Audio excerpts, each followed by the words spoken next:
नमस्कार दोस्तों, मेरा नाम है विमल सिंह। बालाजी स्टडी अड्डा में आपका स्वागत है। अलग अलग हम आपको भूगोल पर आधारित प्रश्न की प्रैक्टिस करा रहे हैं। तो 10वां नंबर का आज हमारा टॉपिक स्टार्ट हो रहा है, जो कि है पर्वत, पठार एवं मैदान। इससे पहले हमारा टॉपिक चल रहा था ज्वालामुखी, जो कि साइड में आई बटन में सबसे लास्ट वाला उसका पार्ट जो है वो आपको देखने को मिल जाएगा। तो पर्वत, पठार और मैदान जो है, टोटल प्रश्नों की यहाँ पर जो संख्या है उसके आधार पर हम इसको 3 पार्ट में देखेंगे। टोटल प्रश्नों की संख्या कुल 68 है, जिसमें हम 22-22 करके प्रश्न जो है वो देखेंगे और एक प्रश्न हम आपसे भी पूछेंगे। तो चलिए शुरू करते हैं आज के हमारे 22 प्रश्न का पहला प्रश्न। तो पहला प्रश्न आपका है, स्थल मंडल जो है उसके कुल क्षेत्रफल के कितने प्रतिशत भाग पर पर्वतों का विस्तार आपको देखने को मिलता है? चार ऑप्शन है, 26%, 30%, 33% या फिर 41%। बताइए इनमें से कौन सा आपका जो है वो सही होगा। स्थल मंडल के कुल क्षेत्रफल के संदर्भ में पूछा गया है कि स्थल मंडल में अगर पूरा टोटल क्षेत्रफल है तो कितना परसेंट भाग है जो कि पर्वतों से जो है वो घिरा हुआ है। चलिए बात करते हैं फिर आंसर की। ऑप्शन एबीसीडी में से तो आपका पहला ऑप्शन ही 26% जो है वो बिल्कुल यहाँ पर सही हो जाएगा। 26% भाग जो है वो पर्वतों का विस्तार देखने को मिलता है। अगला प्रश्न है कि जो पर्वत है उसकी गणना किस श्रेणी के स्थल रूपों में की जाती है? प्रथम श्रेणी, द्वितीय श्रेणी, तृतीय श्रेणी या फिर इनमें से कोई नहीं। तो ऑप्शन एबीसीडी में से चलिए बात करते हैं आंसर की। तो आपका बी वाला ऑप्शन द्वितीय श्रेणी जो है वो सही हो जाएगा। उच्चावच आपने सुना होगा, जिसे हम टेरियन या रिलीफ कहते हैं। धरातल की जो ऊंचाई या नीचाई होती है उससे बनने वाले पैटर्न को हम कहते हैं उच्चावच। तो किसी भी जो क्षेत्र है उसमें अपर्दन की जो प्रक्रिया होती है या उसके द्वारा प्रभावित हो सकने के कारण जो उपलब्ध ऊंचाई है उसको हम स्थानीय उच्चावच कहते हैं। अब समझने वाली बात यहाँ पर ये है, ये सारी चीजें क्या हैं? तो ये सभी जो हैं आप कहेंगे जो पृथ्वी है उस पर 3 प्रकार के उच्चावच देखने को मिलते हैं। प्रथम श्रेणी के, द्वितीय श्रेणी के और तृतीय श्रेणी के। तो उच्चावच मैंने आपको बता दिया। प्रथम श्रेणी की अगर बात करें तो इसके अंतर्गत महाद्वीप हो गया, महाबेसिन हो गया, इन सभी को जो है वो शामिल किया जाता है प्रथम श्रेणी। यहाँ पर जैसे पर्वत की बात की गई थी जो कि द्वितीय श्रेणी में आता है, तो इसमें पर्वत आते हैं, पठार आते हैं, मैदान आते हैं, झील आती हैं, आदि ये सारी चीजें जो है आपको द्वितीय श्रेणी के उच्चावच में देखने को मिलती हैं। तृतीय श्रेणी के जो उच्चावच हैं इसमें आपकी खाड़ी हो गए, डेल्टा हो गए, सागरीय जल हो गया, भूमिगत जल हो गया, पवन हो गया, हिमनद हो गया, ये सारी जो उत्पन्न स्थलाकृति हैं वो सभी तृतीय श्रेणी के उच्चावच में आती हैं। अगला प्रश्न तीसरा देखते हैं कि पर्वतों पर विश्व की कितनी प्रतिशत जनसंख्या निवास करती है?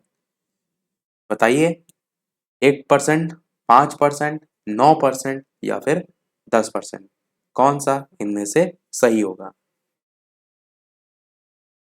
खुद से आप सोचकर देखिए कि जो ओवरऑल पर्वत हैं उन पर विश्व की कितने परसेंट जनसंख्या जो है वो रहती होगी। तो चलिए बात करते हैं आंसर की। तो मात्र 1% आपका बिल्कुल सही हो जाएगा।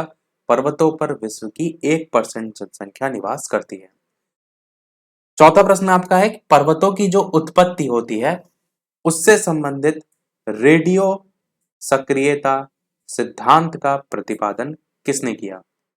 जॉली ने किया, डेली ने किया, डाना ने किया या रीड ने किया?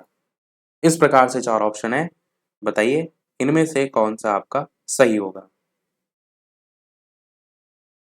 बताइए इन 4 ऑप्शन में से कौन सा जो है वो सही होगा।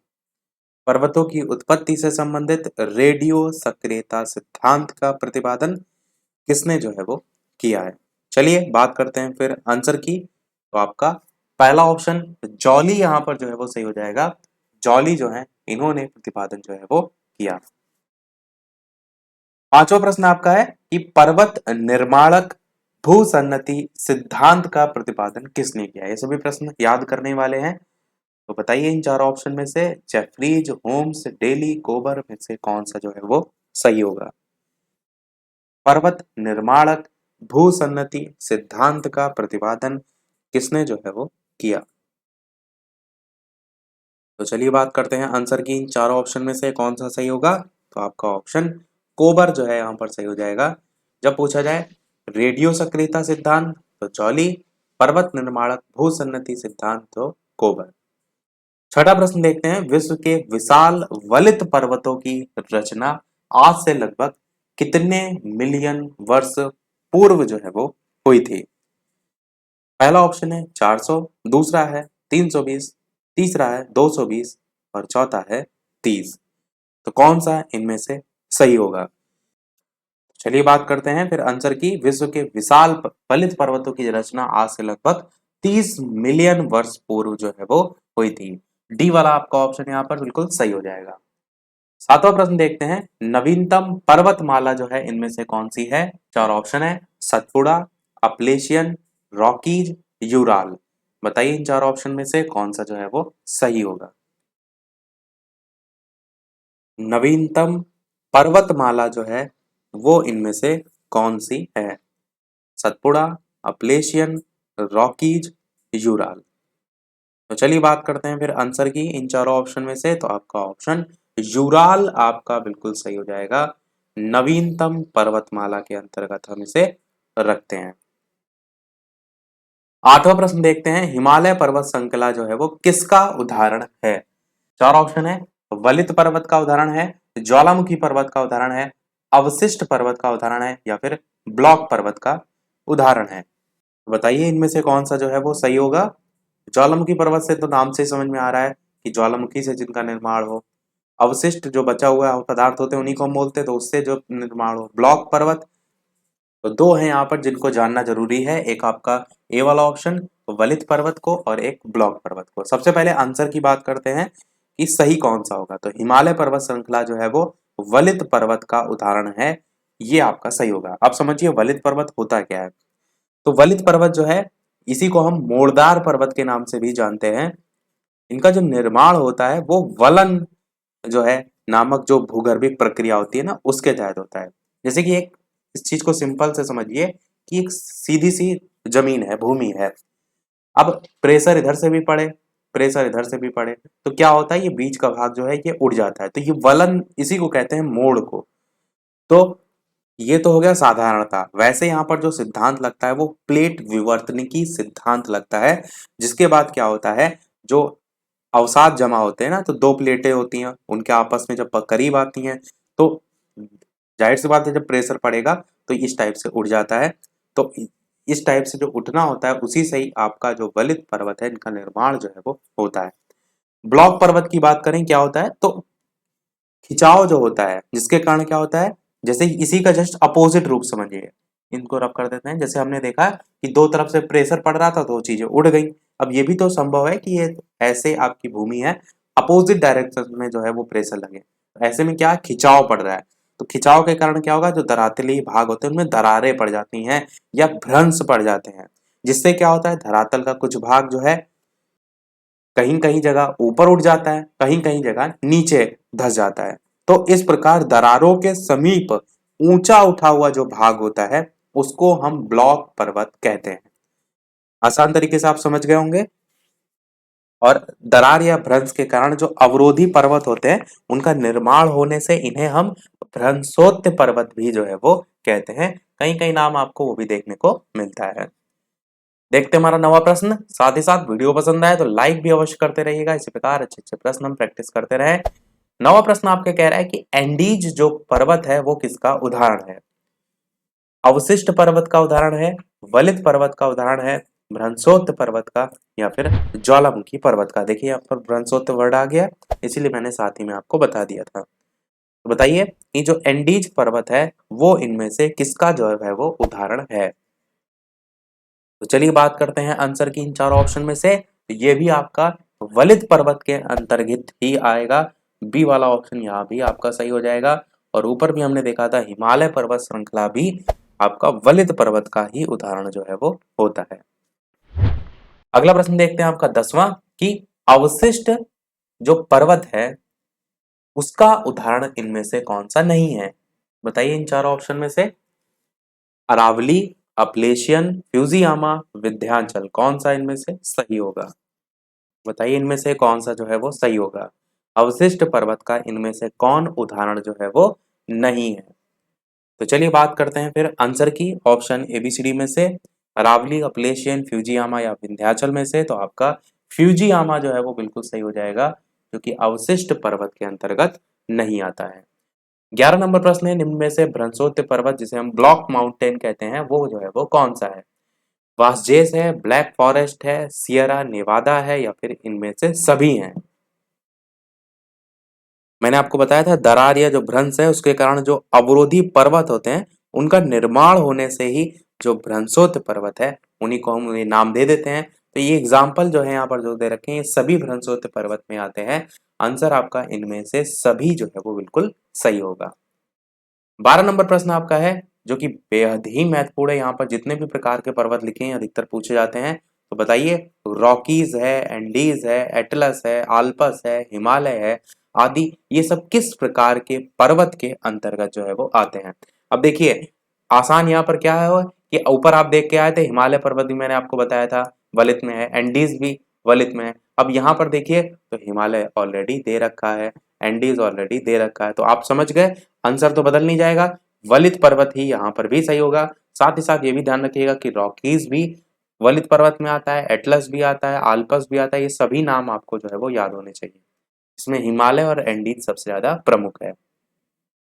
13 नंबर प्रश्न है, निम्न में से कौन विश्व के नवीन वलित पर्वत का उदाहरण प्रस्तुत करता है?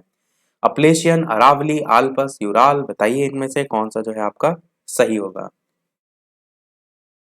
निम्न में से कौन विश्व के नवीन वलित पर्वत का उदाहरण जो है वो प्रस्तुत करता है? तो चलिए बात करते हैं आंसर की। ऑप्शन एबीसीडी में से कौन सा जो है वो सही होगा? तो आपका ऑप्शन सी वाला यहाँ पर आल्पस जो है वो बिल्कुल सही हो जाएगा। आल्पस जो है वो विश्व के नवीन वलित पर्वत के उदाहरण के रूप में आप याद रख सकते हैं। 14 प्रश्न कह रहा है, निम्न में से कौन एक वलित पर्वत है? सह्याद्री, सतपुड़ा, नीलगिरी, हिमालय, बताइए इनमें से कौन सा जो है आपका सही होगा? इनमें से कौन एक वलित पर्वत है? तो यहाँ पर वही ऑप्शन है जो हम देख चुके हैं, हिमालय दे रखा है, बिल्कुल आपका ये सही हो जाएगा। अगला देखते हैं प्रश्न नंबर 15। सुमेलित आपको करना है, एक तरफ जो है सूची 1 दे रखी है, दूसरी तरफ सूची 2 और नीचे 4 ऑप्शन भी आपको दे रखे हैं। तो बताइए इनमें से कौन सा किससे मैच होगा? अवशिष्ट पर्वत, ज्वालामुखी पर्वत, खंड पर्वत, वलित पर्वत। तो वलित पर्वत तो हम इतने देख चुके हैं ऑप्शन, तो एक ही सेकंड में आप इसको हिमालय से टिक कर देंगे। ये आप देख लेंगे कि डी वाला 4 किस किस ऑप्शन में है, ए में नहीं है, बी में नहीं है, आंसर आपका सी हो सकता है, डी हो सकता है। साथ ही साथ सी में आपने देख लिया दोनों में 3 है, यानी खंड पर्वत का उदाहरण जो है वो ब्लैक फॉरेस्ट है। ऑप्शन से आप कैसे आंसर तक पहुंच रहे हैं इस चीज को देखना है। अब आपको बस यहाँ पर ये देखना है अवशिष्ट पर्वत जो है वो मोना लोआ है या ज्वालामुखी पर्वत वो नीलगिरी है, मतलब इन ए और बी का किससे किससे मैच जो है वो होगा। तो चलिए फिर आंसर की बात कर लेते हैं। तो डी वाला यहाँ पर सही हो जाएगा, यानी अवशिष्ट पर्वत का उदाहरण है नीलगिरी और ज्वालामुखी पर्वत जो है वो मोना लोआ जो है वो एग्जाम्पल हो जाएगा। ज्वालामुखी वाला इससे पहले हम टॉपिक करा चुके हैं, वहां पर मैंने मोना लोआ बताया भी था, यदि आपको याद होगा। तो ये डी वाला आपका आंसर बिल्कुल सही हो जाएगा। 16 नंबर प्रश्न देखते हैं कि हिमालय की उत्पत्ति किस भूसन्नति से हुई है? टेथिस से हुई है, शिवालिक से हुई है, इंडो ब्रह्मा से हुई है या फिर गोदावरी से हुई है? बताइए इन 4 ऑप्शन में से कौन सा जो है वो सही होगा? हिमालय की जो उत्पत्ति हुई है वो किस भूसन्नति से हुई है? तो चलिए बात करते हैं फिर आंसर की। ऑप्शन एबीसीडी में से कौन सा सही होगा? तो आप कहेंगे हिमालय की उत्पत्ति टेथिस से जो है वो हुई है। काफी जगह ये प्रश्न आपको देखने को मिलता है, ए वाला आपका ऑप्शन सही हो जाएगा। अगला देखते हैं 17 नंबर प्रश्न कि दक्षिणी आल्पस पर्वत श्रेणी कहाँ जो है वो स्थित है? ऑस्ट्रेलिया में है, न्यूजीलैंड में है, दक्षिण अफ्रीका में है या फिर इंडोनेशिया में है? बताइए इन 4 ऑप्शन में से कौन सा जो है वो सही होगा? दक्षिणी आल्पस पर्वत श्रेणी कहाँ पर जो है वो स्थित है? तो चलिए बात करते हैं फिर आंसर की। इन 4 ऑप्शन में से कौन सा सही होगा? तो आपका न्यूजीलैंड बिल्कुल सही हो जाएगा। दक्षिणी आल्पस पर्वत श्रेणी जो है वो न्यूजीलैंड में जो है वो स्थित है। 18 नंबर प्रश्न देखते हैं, कौन सा पर्वत जो है वो महाद्वीपीय जल विभाजक के रूप में जाना जाता है? अच्छा प्रश्न है। हिमालय, एंडीज, रॉकीज या फिर ग्रेट डिवाइडिंग रेंज? और एक चीज यहाँ पर आप देख रहे हैं, अधिकतर जो प्रश्न है वो आपको पर्वत पर आधारित दिख रहे हैं। जैसे जैसे हम आगे बढ़ेंगे फिर पठार पर आधारित प्रश्न आएंगे, और जैसे जैसे तीसरा इसका जो पार्ट आएगा उसमें मैदान पर आधारित आपके प्रश्न आपको देखने को मिलेंगे। आंसर की बात करते हैं, महाद्वीपीय जल विभाजक के रूप में रॉकीज पर्वत को जाना जाता है। तो ये ध्यान रखिएगा, ऑप्शन सी वाला बिल्कुल जो है वो सही हो जाएगा। ये सब वन लाइनर वाले क्वेश्चन होते हैं, आपको एकदम रटे होने चाहिए। बाकी मैथ में अगर आपने समझा है तो और भी ज्यादा अच्छा है। 19 नंबर प्रश्न कह रहा है कि विश्व में सबसे लंबी पर्वत श्रेणी कौन सी है, बताइए। आल्पस है, रॉकीज है, एंडीज है, या फिर हिमालय है। इन चारों ऑप्शन में से कौन सा जो है वो सही होगा। यही शायद प्रश्न था वो जो मैंने पिछले वाले वीडियो में पूछा था, पिछले वाले पार्ट में जो है वो पूछा था। बताइए विश्व में सबसे लंबी पर्वत श्रेणी जो है वो कौन सी है। तो चलिए बात करते हैं फिर आंसर की, ऑप्शन एबीसीडी में से। तो एंडीज पर्वत श्रेणी आपका बिल्कुल सही हो जाएगा। विश्व में सबसे लंबी पर्वत श्रेणी जो है एंडीज पर्वत श्रेणी है। 20 नंबर प्रश्न है, ब्लैक हिल, ब्लू हिल तथा ग्रीन हिल नामक जो पहाड़ियां हैं वो किस देश में जो है वो स्थित है। ऑस्ट्रेलिया में है, या फिर कनाडा में है, या फिर संयुक्त राज्य अमेरिका में है, या फिर ब्राजील में है।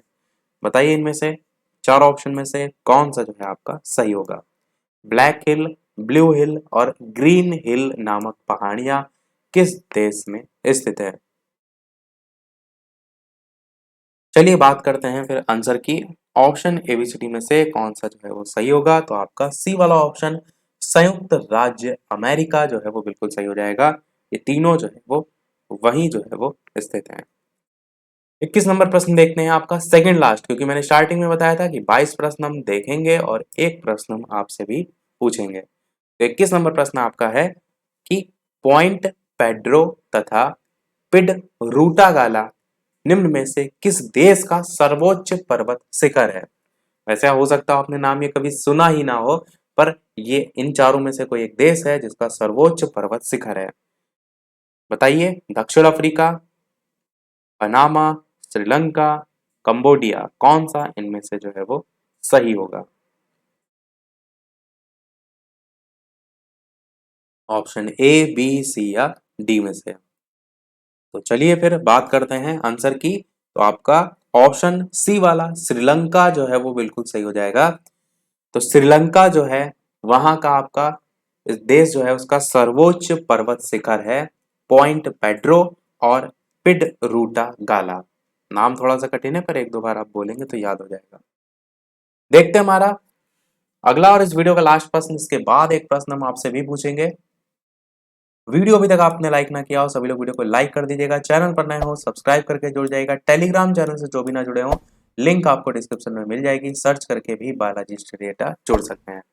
22 नंबर प्रश्न है, एंडीज पर्वतमाला की सर्वोच्च चोटी जो है वो कौन सी है। एकांकागुआ, ओजोस डेल सेलाडो, या फिर चिम्बेरजो, या फिर हुएला। बताइए इनमें से कौन सा जो है आपका सही होगा। एंडीज पर्वतमाला की सर्वोच्च चोटी जो है वो कौन सी है। अब तक आपने सोच अवश्य लिया होगा। चलिए बात करते हैं फिर आंसर की।